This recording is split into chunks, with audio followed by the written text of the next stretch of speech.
नमस्कार दोस्तों, मैं हूं आद्या और स्वागत है आप सभी का सिविल्स डेली के daily current affair analysis program में।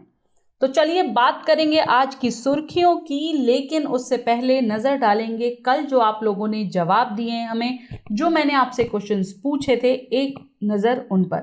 ठीक है, तो कल मैंने आपसे जनरली 3 टॉपिक से रिलेटेड क्वेश्चंस पूछे थे। पहला था हमारा द वेरी ओन आफ्सपा का बहुत ही फेवरेट टॉपिक, जिस पर कि इस पूरे साल में बहुत कुछ हुआ है। ठीक है, इसके बाद जो दूसरा टॉपिक हमारा था, जो कि था delimitation commission Jammu and Kashmir में, जिसके स्टेट पर हमने न्यूज़ डिस्कस की थी। और तीसरा टॉपिक जो था हमारा, वो अंगादियास के सिस्टम से रिलेटेड था।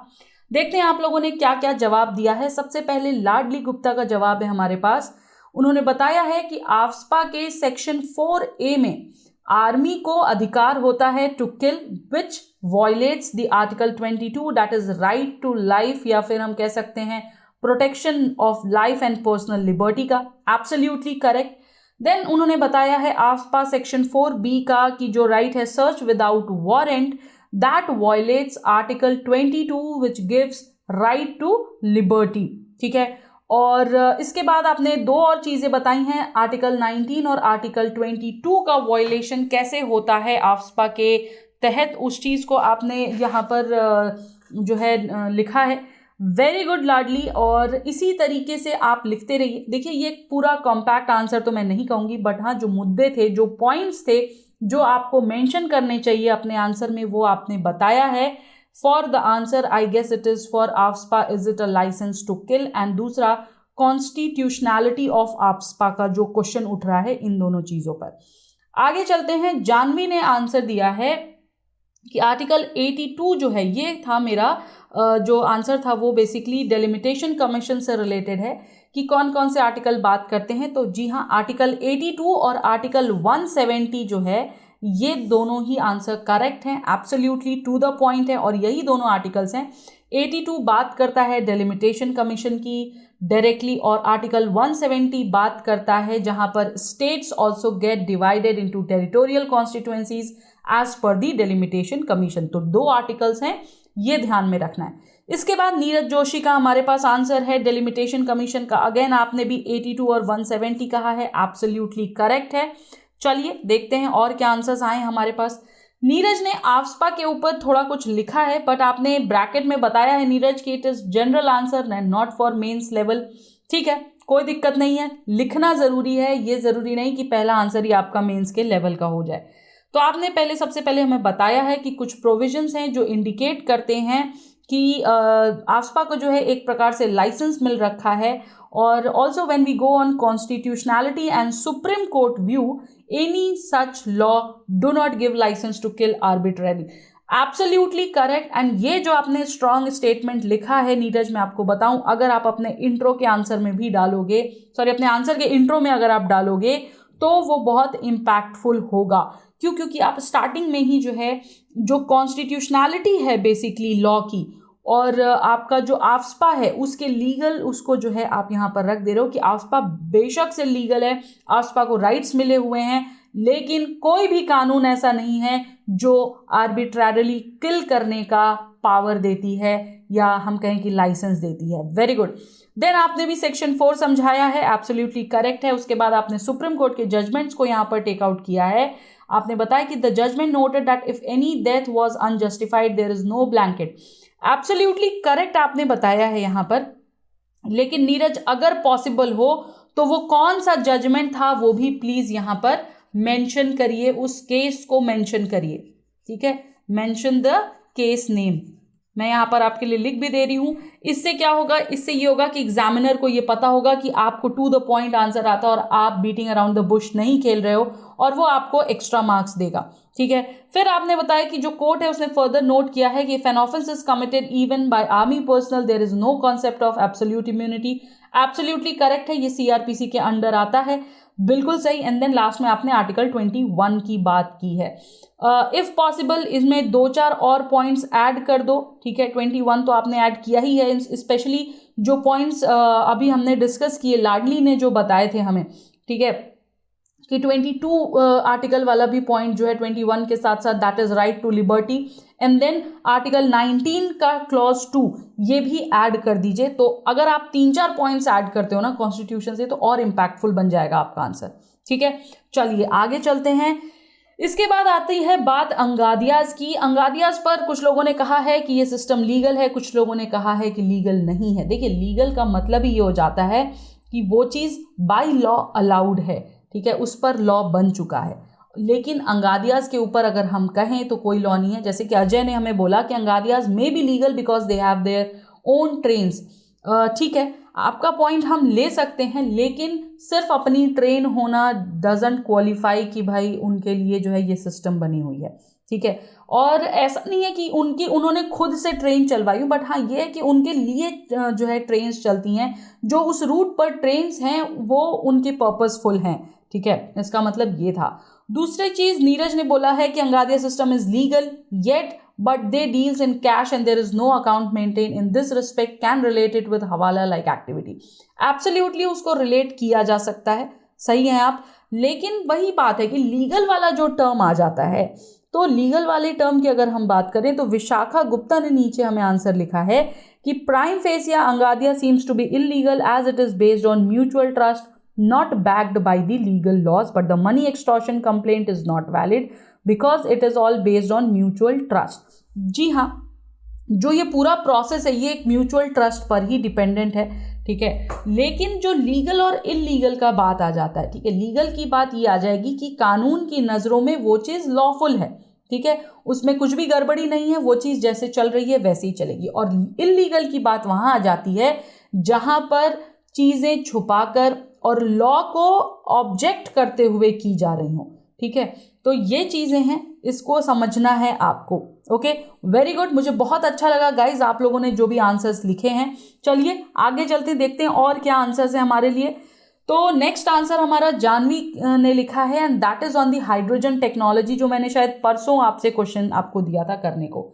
आपने प्रॉब्लम्स एसोसिएट की हैं यहाँ पर हाइड्रोजन टेक्नोलॉजी से रिलेटेड, जिसमें आपने बताया है कि हाइड्रोजन टेक्नोलॉजी जो है उसके लिए जो फ्यूल होगा वो एक्सपेंसिव होगा, ट्रांसपोर्टेशन और स्टोरेज कॉस्ट जो है वो काफ़ी हायर होगी, देन स्टोरेज के लिए कॉम्प्लिकेशंस भी आएंगी and almost it is not a safe source of energy, और then tricky to move around. देखिए, tricky to move around again transportation में ही आ गया।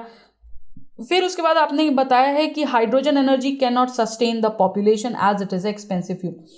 देखो जानवी, आपके ना 1-2 पॉइंट्स जो है यहाँ पर अगेन एंड अगेन रिपीट हो गए हैं। ठीक है, जब हमने एक्सपेंसिव फ्यूल की बात कर ली तो वो वहीं रहेगा, उसमें ही आप ऐड कर दोगे कि ज़्यादातर पॉपुलेशन जो है वो इसे नहीं अफोर्ड कर सकती है। ठीक है, क्यों नहीं अफोर्ड कर सकती? क्योंकि 84 मिलियन पॉपुलेशन हमारी अभी भी पॉवर्टी लाइन के नीचे हैं। ओके, दूसरी चीज़, जब आप ट्रांसपोर्टेशन की बात कर रहे हो तो वहीं पर ये मुद्दा भी आ जाएगा कि it is tricky and it is not easy to move it around वाली बात। ठीक है, तो 4 ही पॉइंट लिखो बट कॉम्पैक्ट लिखो, पॉइंट्स बढ़ाने के लिए हमें नहीं करना है, बट हाँ अच्छे पॉइंट्स हैं। Very good, keep it up guys, और इसी तरीके से आंसर्स लिखते रहिए, देते रहिए। एंड नेक्स्ट चीज जो मैं आपको बताने वाली हूँ, obviously about the big surprise, the names will be revealed tomorrow. कल आपको पता चल जाएगा, कल यानी कि फ्राइडे है, और फ्राइडे को हम उन नामों की घोषणा कर देंगे जो लगातार कंसिस्टेंसी के साथ हमें आंसर दे रहे हैं और हमारे साथ बने हुए हैं। ठीक है, तो चलिए इसी के साथ शुरू करते हैं। अब हम खबरों का सिलसिला देखते हैं क्या है इंपॉर्टेंट आज की न्यूज़ में। सबसे पहली न्यूज़ है हमारी about the ED. ED means enforcement directorate. हुआ क्या है, देखिए, महाराष्ट्र के minister of minority development and skill development जो हैं मिस्टर नवाब मलिक, ठीक है, उन्हें जो है रिमांड में लिया गया है बाय एनफोर्समेंट डायरेक्टरेट कस्टडी के लिए, कस्टडी के तहत बेसिकली फॉर नेक्स्ट 7 डेज। ठीक है, और उन्हें क्यों रिमांड में लिया गया, क्यों उनको कस्टडी में लिया गया है? This is with relation to the money laundering case. और ये केस जो है ये बहुत इंपॉर्टेंट है because this case is being connected with the fugitive don Dawood Ibrahim. Dawood Ibrahim का नाम तो आपने सुना होगा, तो दाऊद इब्राहिम और उनके एसोसिएट से रिलेटेड है ये केस कहीं ना कहीं, और इसलिए इन्हें कस्टडी में रखा गया है फॉर द नेक्स्ट 7 डेज। अब देखो, ये मिनिस्टर हैं, कस्टडी में गए हैं, पॉलिटिक्स में क्या हो रहा है ये हमारे लिए बिल्कुल भी इंपॉर्टेंट नहीं है, राइट। हमारे लिए जो मुद्दा यहाँ पर इंपॉर्टेंट है वो 4 चीज़ें हैं, या 3 चीज़ें बेसिकली अगर हम कहें तो। 3 चीज़ों में क्या क्या है, सबसे पहली बात कि आखिर ये ईडी क्या है, एनफोर्समेंट डायरेक्टरेट क्या है, दूसरी चीज़ मनी लॉन्ड्रिंग का मुद्दा क्या है, और तीसरी चीज़ कि पीएमएलए यानी prevention of money laundering act जो है वो क्या है। तो चलिए उसे समझते हैं। सबसे पहले ED that is enforcement directorate, ये है सिंबल ईडी का जो इमेज मैंने आपके लिए यहाँ पर लगाई है। देखिए ईडी एक मल्टी डिसिप्लिनरी ऑर्गेनाइजेशन है जिसके पास जो मुख्य काम होता है वो होता है of enforcing the provision of 2 special laws. 2 बहुत ही स्पेशल लॉज हैं, एक का नाम है FEMA that is foreign exchange management act 1999 और दूसरे का नाम है PMLA that is prevention of money laundering act 2002। तो ये 2 जो एक्ट्स हैं, ठीक है, इनकी एनफोर्समेंट का काम कौन करता है, हमारा एनफोर्समेंट डायरेक्टरेट, ठीक है। अगर हम इसके ओरिजिन की बात करें तो हम चलेंगे पुराने समय में, दैट इज 1 मई 1956, मई की 1 तारीख और इन द ईयर ऑफ 1956 को जब एनफोर्समेंट यूनिट जो है उसका गठन हुआ था, वो फॉर्म की गई थी under the department of economic affairs, ठीक है, for handling exchange control laws violations under the foreign exchange regulation act 1947। FEMA और फेरा बहुत पॉपुलर है, जब भी आप बैंकिंग का कुछ पढ़े होगे तो आपको जरूर ये वर्ड सुनने में आएगा, ठीक है। इन द ईयर 1957 इस यूनिट को दोबारा रीनेम किया गया और उसे नाम दिया गया एनफोर्समेंट डायरेक्टरेट का। ये जो एडमिनिस्ट्रेटिव कंट्रोल था डायरेक्टरेट का वो ट्रांसफर हो गया डिपार्टमेंट ऑफ इकोनॉमिक अफेयर्स से डिपार्टमेंट ऑफ रेवेन्यू को इन द ईयर 1960। एक छोटे टाइम पीरियड ऑफ 4 ईयर्स के लिए, दैट इज 1973 से 77 तक जो ये डायरेक्टोरेट था बेसिकली, ये रहा under the administrative jurisdiction of department of personnel and administrative reform. So 3 departments आ गए। सबसे पहले आया हमारा डिपार्टमेंट ऑफ इकोनॉमिक अफेयर्स, दोबारा आया हमारा डिपार्टमेंट ऑफ रेवेन्यू और फिर दोबारा आया हमारा डीओपी यानी कि department of personnel and administrative reforms, ठीक है। तो 3 यहाँ पर हैं और आपको मुझे ये बताना है कि अब एट प्रेजेंट जो आपसे मैं क्वेश्चन पूछ रही हूँ वो ये है कि नाउ डायरेक्टरेट ऑफ एनफोर्समेंट जो है वो किस डिपार्टमेंट और किस मिनिस्ट्री के अंडर आती है। पहले वाला नहीं बताना है, जो अभी का केस है जो एट प्रेजेंट है वो बताना है आपको, ठीक है। पावर्स की बात करें तो ऑब्वियसली इसके पास 2 पावर है कि एक तो ये फेमा को एनफोर्स करता है और दूसरा पीएमएलए को। फेमा क्या है, तो देखिए फेमा सिविल लॉ बॉडी है जिसके पास क्वाजी जुडिशियल पावर्स हैं। कैसे क्वाजी जुडिशियल पावर्स, तो वो पावर्स हैं for investigation suspected contraventions of the exchange control laws and regulations को लेकर के, और ये पावर्स भी हैं कि वो पेनल्टीज इंपोज कर दे सकते हैं on those who are adjudged as guilty, ठीक है। तो ये पावर है फेमा की। पीएमएलए पर आए तो पीएमएलए क्रिमिनल लॉ है, ठीक है, जहां पर कि जो ऑफिसर्स हैं उनको एम्पावर किया जाता है कि वो इंक्वायरीज कर सकते हैं, प्रोविजनली अटैच या कन्फिस्केट कर सकते हैं किसी भी असेट को, प्रॉपर्टी को जो कि डिराइव हुई होंगी एक्ट ऑफ स्केड्यूल ऑफेंसेस से, और इसके अलावा उन्हें अरेस्ट करने का भी अधिकार प्राप्त है और इसके साथ साथ प्रोसिक्यूट करने का भी, prosecution of whom, of money launderers का, ठीक है। तो ये 2 मुख्य पावर हैं। याद आपको ये रखना है कि जो फेमा है वो सिविल लॉ है और जो पीएमएलए है वो क्रिमिनल लॉ है। ये डिफरेंस आपको बेसिक याद रखना है, ओके। आगे चलते हैं दूसरे पहलू पर। दूसरा पहलू हमारा आता है कि भाई ये मनी लॉन्ड्रिंग का मुद्दा क्या है। देखिए आज की डेट में मनी लॉन्ड्रिंग जो है वो एक ग्लोबल जो प्रॉब्लम बन चुकी है, ठीक है। मनी लॉन्ड्रिंग का सीधे सीधे हम मतलब निकालें तो हम इसे आम लैंग्वेज में, डेली लैंग्वेज में हम इसे काला धन कहते हैं, राइट। तो देखिए मनी लॉन्ड्रिंग क्या है। मनी लॉन्ड्रिंग एक ऐसा प्रोसेस है जिसके द्वारा लार्ज अमाउंट ऑफ मनी, एक बड़ी मात्रा, एक बड़ी तादाद में जो मनी है, जो पैसे हैं, जो रुपए हैं, वो जनरेट किए जाते हैं बाय क्रिमिनल एक्टिविटी। और उन क्रिमिनल एक्टिविटीज़ में ऐसी एक्टिविटीज़ आती हैं जैसे कि टेररिस्ट फंडिंग हो गई, ड्रग ट्रैफिकिंग से पैसे हो गए, ठीक है। ये सारे जो भी पैसे आपके इलेजिटिमेट सोर्स से आते हैं यानी गलत तरीके से आते हैं, वो पैसे, उन पैसों के गठन या उन पैसों को इकट्ठे करने का प्रोसेस जो है वो मनी लॉन्ड्रिंग कहलाता है।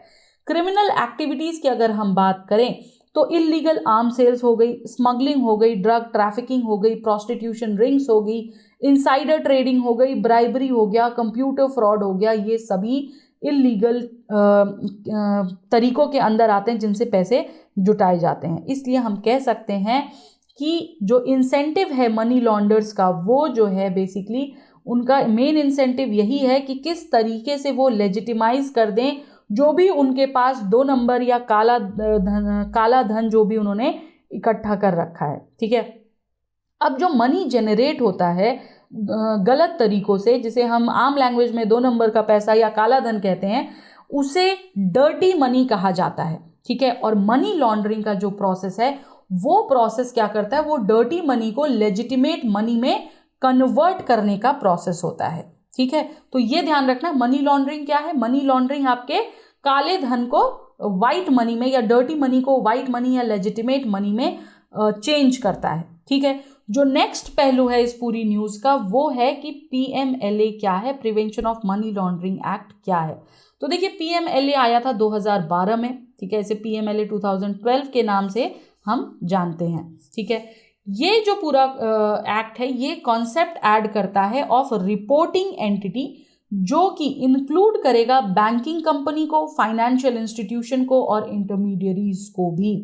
PMLA 2002 के तहत जो है फाइन लगाया जाता है ऑफ ₹5 लाख, लेकिन जो अमेंडमेंट्स आई आगे चलकर उसने इस फाइन की जो अपर लिमिट थी बेसिकली उसको चेंज कर दिया। ठीक है, और now it has provided for provisional attachment and confiscation of property of any person involved in such activities. तो हम कह सकते हैं कि 2002 के बाद जो है क्या हुआ था कि जो लिमिट थी बेसिकली फाइन की वो थी 5 लाख रुपए, लेकिन 2012 के बाद जो अमेंडमेंट्स हुई यहाँ पर उसके तहत उस लिमिट को हटाकर पूरी की पूरी प्रॉपर्टी को कॉन्फिस्केट करने का, जब्त करने का अधिकार प्राप्त हो गया। ठीक है, ये इमेज देख रहे हैं आप, राइट? यहाँ पर देखिए अमेंडमेंट्स दी हुई हैं। पहली अमेंडमेंट है कि under section 3 of the act mayor possession of proceeds of crime is now an offence. इसका मतलब ये हो गया कि अगर एक्स नाम का व्यक्ति डिपॉजिट करता है tainted money in accounts of Y, then Y will also be punished. ठीक है, ये काम बहुत ज़्यादा हुआ था जब नोटबंदी आई थी। आपको याद होगा मोदी सरकार के अंदर नोटबंदी का एक बहुत बड़ा जो है स्टेप लिया गया था, राइट? अगर पता हो किसी को यहाँ पर कि नोटबंदी किस ईयर में आई थी, प्लीज कमेंट करके फटाफट से हमें बताएं। ठीक है, दूसरी चीज अमेंडमेंट, जो दूसरी अमेंडमेंट थी वो ये थी कि 30 लाख थ्रेशोल्ड लिमिट रखी गई है for initiating money laundering cases for economic offences is done away with. इसका मतलब ये कि अगर कोई व्यक्ति if a person is booked for laundering even ₹10,000, ठीक है, if the offense violates any of the 30 acts listed under the act, ठीक है, तो अगर कोई भी वो होता है तो वो इस एक्ट के तहत आता है और पेनल्टी के रूप में रिगरस इम्प्रिजनमेंट है of at least 3 years and up to 7 years। और दूसरी चीज है no upper limit is there on the fine, fine could be anything.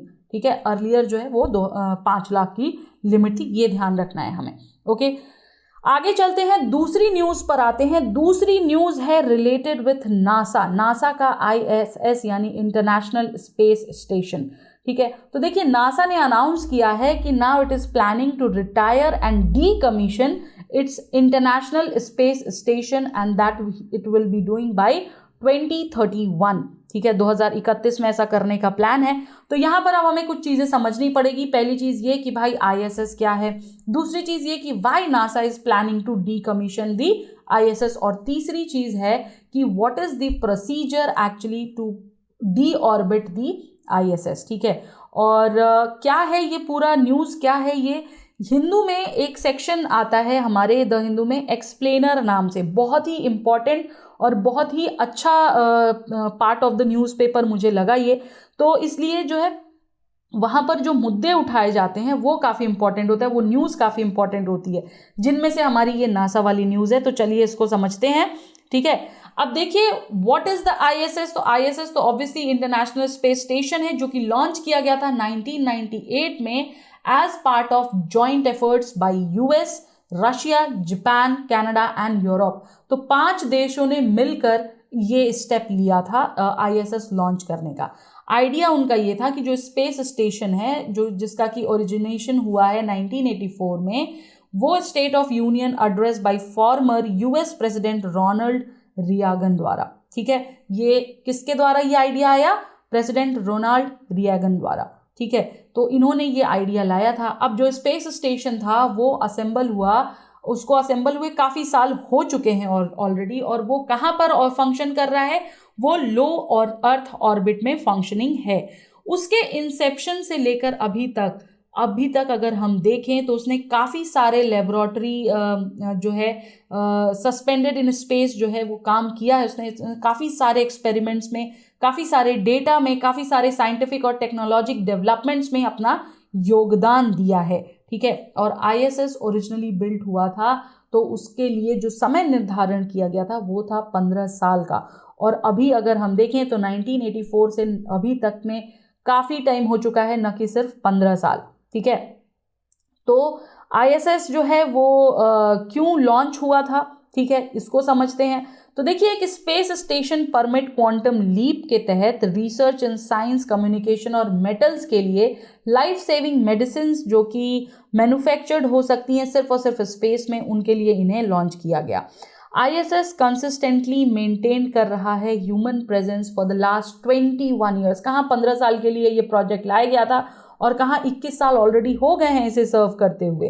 और ये प्रोवाइड करता है एस्ट्रोनॉट्स को विद सोफिस्टिकेटेड टेक्नोलॉजीज जो कि उनकी साइंटिफिक रिसर्च और डेवलपमेंट में काम आती हैं, ठीक है। इसलिए ISS को लॉन्च किया गया था। यही मुद्दा था रोनाल्ड का ISS लॉन्च करने का। और 5 मुख्य देश जो इसमें इन्वॉल्व हैं वो भी मैंने आपको बता दिए।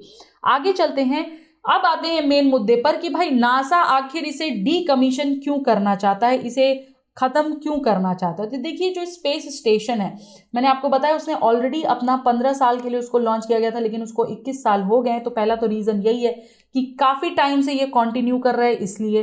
दूसरी चीज़, ISS जो है वो ऑल थ्रू 16 रोटेशंस कर चुका है अर्थ के, एक्चुअली करता है अर्थ के पर डे में, यानी एक दिन में ISS जो है वो अर्थ के ऑर्बिट के चक्कर लगाता है कम से कम 16, जो कि कॉज करता है extreme temperature changes on the exterior part. अब जो साइड फेस करता है सन को, वो हीट होता है लगभग अप टू 121 डिग्री सेल्सियस, ठीक है। हालांकि जो टेम्परेचर है अपोजिट साइड पर या डार्कर साइड पर, वो चला जाता है इन दी -157 डिग्री सेल्सियस। तो देखो, एक तरफ कहाँ 121 डिग्री सेल्सियस टेम्परेचर है और वहीं दूसरे पार्ट में -157 डिग्री सेल्सियस है। तो ये दोनों ही चीज़ें क्या कर रही हैं, ये इंटेंस एक्सपेंशन और कॉन्ट्रैक्शन कर रही हैं of the building material, right, जो कि ये कह सकते हैं कि प्रॉब्लम क्रिएट कर सकता है। अब जो ऑर्बिटल थर्मल साइकिल है बेसिकली वो कपल्ड है विद डायनामिक लोडिंग्स, ठीक है, और वो अफेक्ट करती है with the longevity of the primary structure of the space station, ठीक है। और जो टेक्निकल लाइफ टाइम है इसका वो भी लिमिटेड है कुछ पार्ट्स द्वारा, जैसे कि रेडिएटर्स हो गए, मॉड्यूल्स हो गए, ट्रस स्ट्रक्चर्स हो गए, ठीक है। और ये सब विद टाइम आने वाले समय में डिग्रेड ही कर रहे हैं। तो इट्स बेटर कि सिंस इसको काफ़ी लंबा टाइम हो गया है और पार्ट्स भी डिग्रेड हो रहे हैं टाइम के साथ साथ, तो इसको डीकमीशन कर दिया जाए। इसीलिए नासा जो है वो प्लान कर रहा है इसे डीकमीशन करने का, ठीक है। अब दूसरा क्वेश्चन यहाँ पर आता है कि इसका प्रोसीजर क्या है डीकमीशन करने का। तो देखिए, नासा की जो प्लानिंग है वो ये है कि सबसे पहले तो it has to remove the ISS from its orbit around the earth, ठीक है।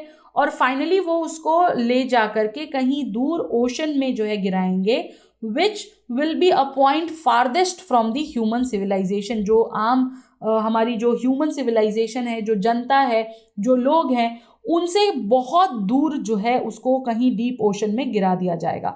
जो स्पेस एजेंसी है वो dual method of natural orbit decay और री एंट्री मैन्यूवर को ला रही है to bring an end to ISS को, ठीक है।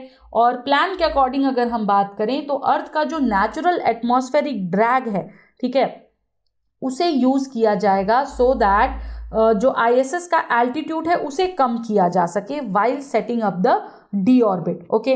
और जो स्पेस स्टेशन है ऑपरेटर्स उसको देखेंगे, उसको प्रोवाइड करेंगे फाइनल पुश सो दैट जो लोअर स्ट्रक्चर है of the maximum possible height and उसको जो है उस पर जो है काम किया जा सके और एक सेफ री एंट्री की जा सके उसकी इनटू द अर्थ्स एटमॉस्फेयर, ठीक है।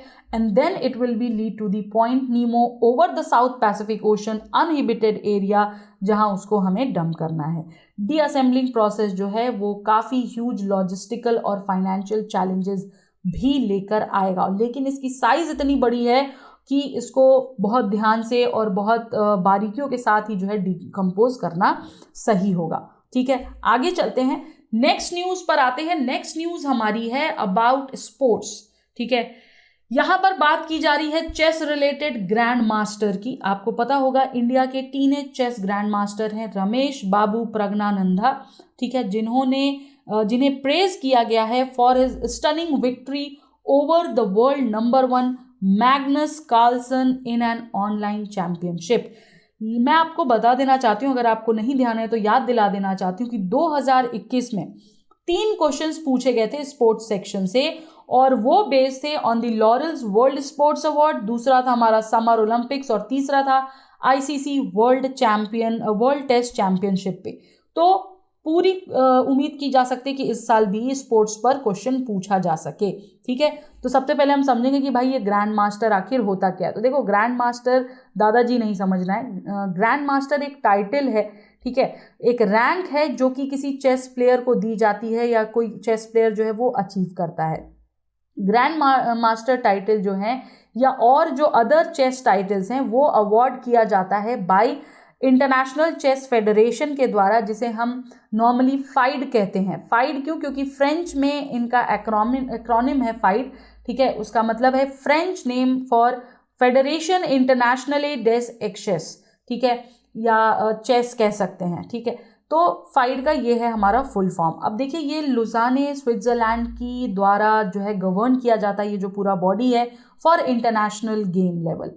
ये जो टाइटल है, ये जो बैच है ऑफ ग्रैंड मास्टर जो है, ये गेम का सुपर इलीट टाइटल है, जिसे सबसे हाईएस्ट बोला जाता है चेस में, और ये एक रिकॉग्निशन है of the greatest chess talent on the planet which has been tested and proven against a peer group of other similarly talented players। ठीक है, और भी टाइटल्स हैं चेस के अंदर जो दी जाती हैं, जैसे कि इंटरनेशनल मास्टर हो गया, फाइड मास्टर हो गया, कैंडिडेट मास्टर हो गया, वुमेन ग्रैंड मास्टर हो गया, वुमेन इंटरनेशनल मास्टर हो गया, वुमेन फाइड मास्टर हो गया, या फिर वुमेन कैंडिडेट मास्टर हो गया, और इसी तरह बहुत सारी टाइटल्स दी जाती हैं। ठीक है, अवार्ड्स दिए जाते हैं चेस के अंदर।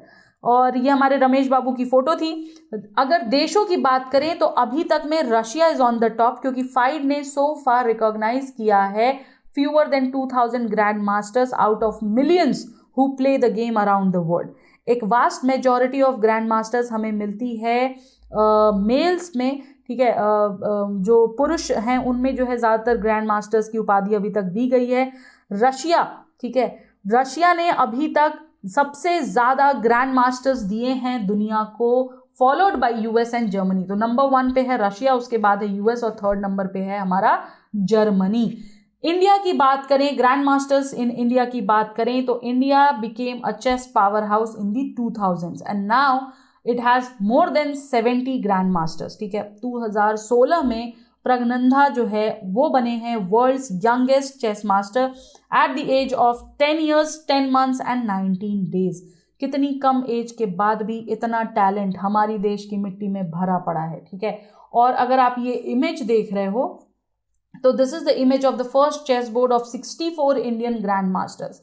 अभी तक 70 हो चुके हैं, इसमें 64 की इमेजेस हैं, और ये पूरा चेस बोर्ड ही जो है इनकी इमेज के जैसा बनाया गया है। ठीक है, इनकी इमेज जो लगाई गई है उसमें। ठीक है, तो ये थी हमारी ग्रैंड मास्टर से रिलेटेड न्यूज़। ठीक है, आगे चलते हैं। नेक्स्ट न्यूज़ हमारी DRDO IIT दिल्ली के साइंटिस्ट से आ रही है, वो ये कि उन्होंने क्वांटम की डिस्ट्रीब्यूशन डिमॉन्स्ट्रेट किया है between 2 cities that is 100 kilometers apart. PIB की न्यूज़ है तो इंपॉर्टेंट होगी। चलिए आइए इसको समझते हैं। ठीक है, एक जॉइंट टीम है साइंटिस्ट की जो कि DRDO और IIT दिल्ली की टीम है, दोनों जगह से मिलकर बनी है, और पहली बार उन्होंने हमारे देश में सक्सेसफुली क्वांटम की डिस्ट्रीब्यूशन का लिंक जो है वो बिठाया है प्रयागराज और विंध्याचल की डिस्ट्रिक्ट के बीच में, जो कि उत्तर प्रदेश में है। ठीक है, और जो इनके बीच में डिस्टेंस है वो लगभग 100 किलोमीटर या उससे थोड़ा ज़्यादा का है। अब मुद्दा उठता है कि भाई ये क्वांटम की डिस्ट्रीब्यूशन आखिर है क्या, QKD आखिर है क्या। तो देखिए, QKD जो है वो एक सिक्योर कम्युनिकेशन मेथड है जो कि इम्प्लीमेंट करता है क्रिप्टोग्राफिक प्रोटोकॉल को, जिसमें इन्वॉल्व होते हैं कंपोनेंट्स ऑफ क्वांटम मैकेनिक्स। ठीक है, ये इनेबल करता है दो पार्टीज को to produce a shared random secret की known only to them, which can then be used to encrypt and decrypt the messages, and it gives the ability to both the communicating users कि वो detect करे the presence of any third party trying to gain knowledge of the key। ठीक है, यहाँ पर आप देख सकते हैं ये एलिस है द सेंडर और ये बॉब है द रिसीवर। तो एलिस ने प्लेन टेक्स्ट लिया, इसको एनक्रिप्ट किया एल्गोरिदम में, देन क्वांटम स्टेट जेनरेट हुआ। ठीक है, एक तो ये चलता है। उसके बाद यहाँ पर देखिए तो इनका है कि क्वांटम स्टेट जो जनरेट था ये डिटेक्ट हुआ, फिर इसका डिक्रिप्शन हुआ और यहाँ पर इनको प्लेन टेक्स्ट मिला। वही सेम सेंडर रिसीवर वाली साइकिल है लेकिन थ्रू दी क्वांटम चैनल। ठीक है, तो ये था हमारा QKD जिसे समझना ज़रूरी था। अब इसको हम थोड़ा सा और समझेंगे कि वो आखिर काम कैसे करता है। तो देखिए QKD का जो वर्क है वो होता है by transmitting many light particles, जैसे कि फोटॉन्स हो गए या फाइबर ऑप्टिकल्स के ऊपर केबल्स हो गए, उनके द्वारा। ईच फोटॉन जो है उसमें रैंडम क्वांटम स्टेट होता है कलेक्टिवली, जो कि फोटॉन्स भेजते हैं to make a stream of ones and zeros. ठीक है, now this stream of quantum जो है ये स्टेट करेगा that make up ones and zeros, और उन्हें बोला जाएगा, क्या बोला जाएगा, क्यूबिट्स बोला जाएगा। ठीक है, तो इनको नाम दिया गया क्यूबिट्स का, और जो इक्विवेलेंट है बिट्स के बराबर इन दी बाइनरी सिस्टम। ठीक है, तो सिंस ये क्वांटम है इसलिए ये क्यूबिट्स हो गए। अगर हम नॉर्मल बाइनरी सिस्टम की बात करते हैं तो ये बिट्स होंगे। अब जब एक फोटोन रीच करता है it's receiving end, then it will travel through a beam splitter which forces the photon to randomly take one path और another into a photon collector, और रिसीवर जो है वो उस पर फिर रिस्पॉन्ड करता है to the original sender with the data regarding the sequence of the photons sent. ठीक है, और जो सेंडर है वो कंपेयर करेगा that with the emitter which would have sent each photon. Advantages क्या होंगे इनके, तो देखिए सबसे पहला तो एडवांटेज यही है कि ये अलाउ करेगा डिटेक्शन ऑफ डेटा लीक और hacking because it can detect any such attempt. It will also allow the process of setting the error level between the intercepted data in the dependence। ठीक है, तो ये है इसका working procedure और ये है इसके कुछ एडवांटेजेस। अब आपको मुझे बताना है, अगर बता सकते हो तो बताओ कि इसके डिसएडवांटेजेस क्या होंगे। What will be the disadvantages of QKD। ठीक है, जरा सोच के बताइएगा, एक आध पॉइंट भी अगर आ जाए तो कोई दिक्कत नहीं है, चलेगा। चलिए आगे चलते हैं नेक्स्ट न्यूज से। नेक्स्ट न्यूज जो है एक्चुअली में न्यूज नहीं थी, द हिंदू में सिर्फ एक पिक्चर आई हुई थी हमारी, that was a monumental shot of Khajuraho temple. ठीक है, खजुराहो टेम्पल जो कि MP में स्थित है और यहाँ पर चल रहा है एक वीक लॉन्ग डांस फेस्टिवल, इसलिए ये इंपॉर्टेंट हो जाता है।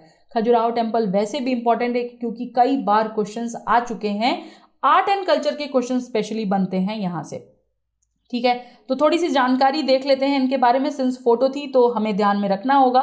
खजुराहो टेम्पल कहाँ लोकेटेड है, मध्य प्रदेश में लोकेटेड है, और ये these are among the most beautiful medieval monuments in the country. जो हमारा मध्यकालीन भारत था, जो मिडिवल इंडिया था, उस टाइम का एक one of the most beautiful monument के रूप में ये आज भी विद्यमान है। इसे बिल्ड किया गया था during 950 to 1050 AD by whom, by the Chandela dynasty. किसने बनाया था इसे, तो ये याद रखना है, चंडेला डायनेस्टीज ने। ये मॉन्यूमेंट जो है ये इंक्लूड करता है हिंदू जैन टेम्पल्स, और इस टेम्पल की साइट जो है ये सिचुएटेड है विंध्यन माउंटेन रेंजेस में। ठीक है, इन टेम्पल्स को स्टेटस ऑफ यूनेस्को मिला हुआ है about the world heritage site in 1986 में इनको प्राप्त हो गया था। और ये टेम्पल्स फेमस हैं इनके नागरा स्टाइल आर्किटेक्चर सिंबोलिज्म के ऊपर। तो याद रखिएगा इनमें जो कौन सी स्टाइल यूज हुई है वो है नागरा। ठीक है, बहुत बार कंफ्यूज भी करता है दूसरे स्टाइल से, तो कंफ्यूज नहीं होना है, यहाँ पर ये चीज़ें ध्यान में रखनी है। ठीक है गाइज, तो ये थी हमारी आज की इंपॉर्टेंट न्यूज। अब आते हैं question of the day. MCQs के ऊपर 2 क्वेश्चंस हैं आपके लिए, फटाफट से इसके आंसर बताइए। क्वेश्चन नंबर 2 है विथ स्पोर्ट्स के ऊपर और क्वेश्चन नंबर 3 है खजुराहो के ऊपर। आपको इसका आंसर हमें कमेंट बॉक्स में लिखकर बताना है। तो फटाफट से अपना कमेंट बॉक्स खोलिए, ओपन करिए और इसका आंसर टाइप करके हमें बता दीजिए। तो उम्मीद करती हूँ कि आपको आज का लेक्चर अच्छा लगा होगा और क्वेश्चंस भी समझ आए होंगे। अगर कहीं डाउट है तो ज़रूर बताइएगा, और कल फ्राइडे को हम आपके नामों की घोषणा करेंगे जिन्हें मिलने वाला है हमारी तरफ से, हमारी सिविल्स डेली की टीम की तरफ से एक खास सरप्राइज। ठीक है, तो स्टे ट्यून्ड गाइस। और आप सभी जिनको भी स्मैश प्रीलिम्स ज्वाइन करना है, तो हमारा smash prelim already on go हो चुका है, आप इसके रजिस्ट्रेशंस ऑन हैं, आप इसमें एनरोल कर सकते हैं। ठीक है, और इसी के साथ आज के लिए इतना ही। नेक्स्ट सेशन में फिर मिलेंगे, तब तक स्वस्थ रहिए, मस्त रहिए, पढ़ते रहिए, और इसी के साथ जय हिंद, जय Bharat, and yes, do not forget to like, subscribe and comment. Thank you so much guys. Subscribe to our YouTube channel and press the bell icon on the YouTube app and never miss another update from Civils Daily.